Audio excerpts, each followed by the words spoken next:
Bravery Media, this is Appendix B, candid conversations about higher ed in 10 minutes or less. On this week's episode, the trouble with icons. And now here are your hosts, Kristin Van Dorn and Joel Goodman. A lot of times when we are designing websites, we'll get asked to include a bunch of icons. It's like kind of like a default go-to, like within content. And I don't usually like them because you end up using the same icons that everyone else has used on their sites. But I'm wondering if there are other problems. Like, are there other problems with using icons in ways that are generic? I mean, is it simply that I don't like them, or is it that we're actually doing something kind of wrong with them? We're doing something wrong with them. Icons are terrible. No, they're not terrible. But there's two reasons why I hate icons in web design.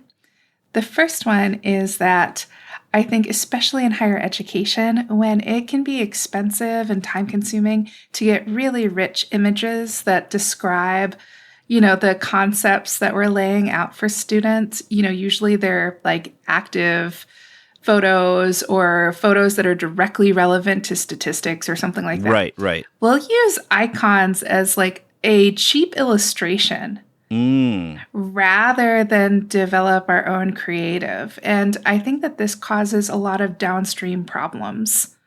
One is that icons are never intended to take that spot of an illustration. So when you're looking to create some sort of like visual imagery to like give people's eyes a break from reading big blocks of text, to give them complementary visual information that works with your text and your content.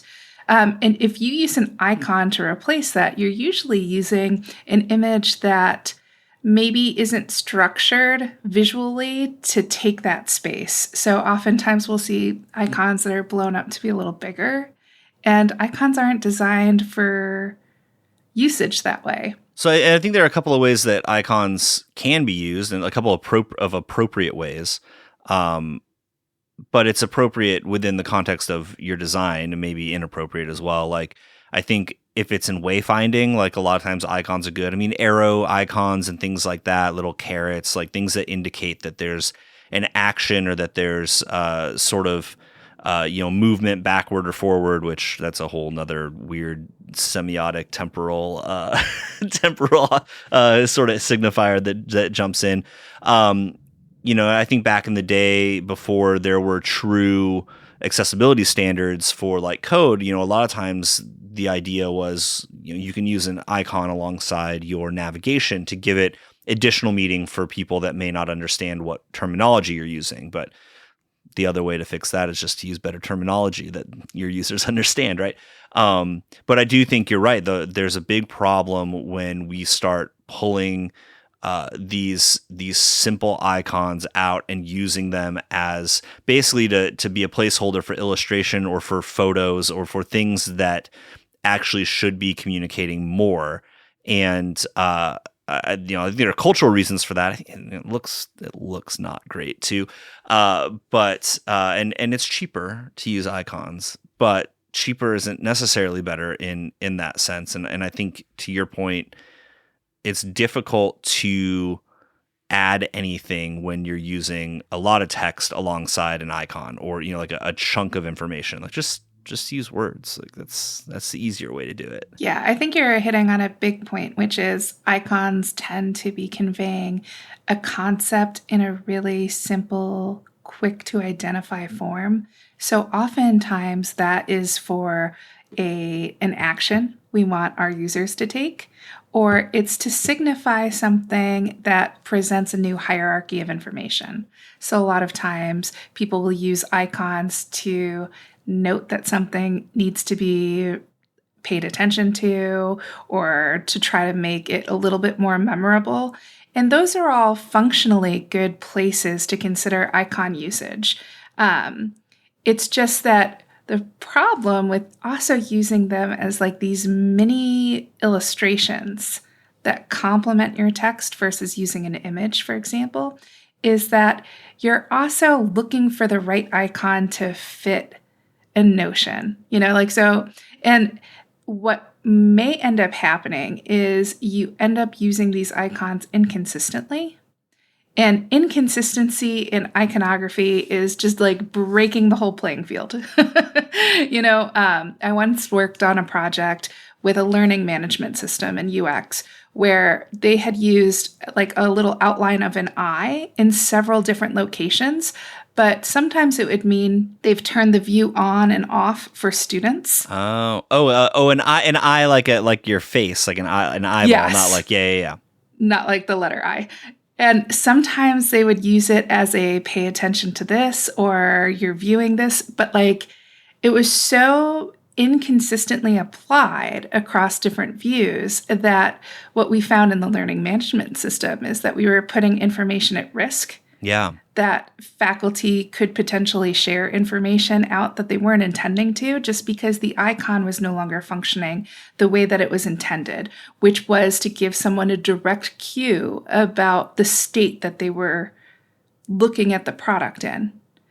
And so that can happen across our websites too if we use icons inconsistently. Like if you, for example, start using like a little magnifying glass like for something to pay attention to, and people obviously associate that with search, but then it breaks their search experience. So then they just never return to try to search. They just assume search is broken. Well, it's a very important piece of how semiotics work. And, it's everyone brings their own baggage and understanding along with them to the interfaces, to the experiences, to the websites, the places that they visit. And so if you're using iconography that is normally purposed for actions, is normally purposed for wayfinding, is normally purposed for these kind of more user interface things, and you're trying to apply them into a general content strategy, you're breaking the usability side of the interface, right? While also just confusing people because they already have expectations for what those icons signify. So in the cases that you're talking about it, sure, it might be appropriate to like if you have like a fact call out to put a little information icon with the italic letter I in a circle, like cool, like that kind of makes sense, or there are other instances where it might be like a warning or an alert message, and you want to put an exclamation point inside of a triangle because that's a caution symbol, and that's international sort of thing. But like accompanying some of those smaller purposed icons with a chunk of text that's giving a deeper message only muddles the perceived understanding of what that's supposed to signify. And so you're like trying to pack more information into a symbol that doesn't, that already has a meaning, already has a purpose, is already pointing to things from a cultural standpoint, from to your point, a consistency standpoint with other systems.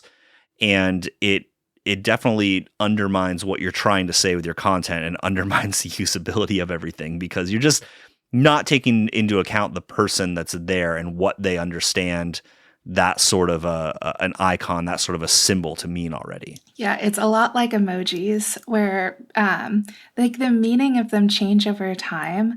But if you use the wrong emoji, right, you can really send the wrong message in a text, and you could really confuse people on what your intentions are. Totally. And I think similarly, that same kind of breakdown happens when you're using icons, especially when you're using them outside of creating that short conceptual wayfinding device. Like that is to help people navigate your website, to know what's important, to quickly ascertain what they need to do, what their next steps are.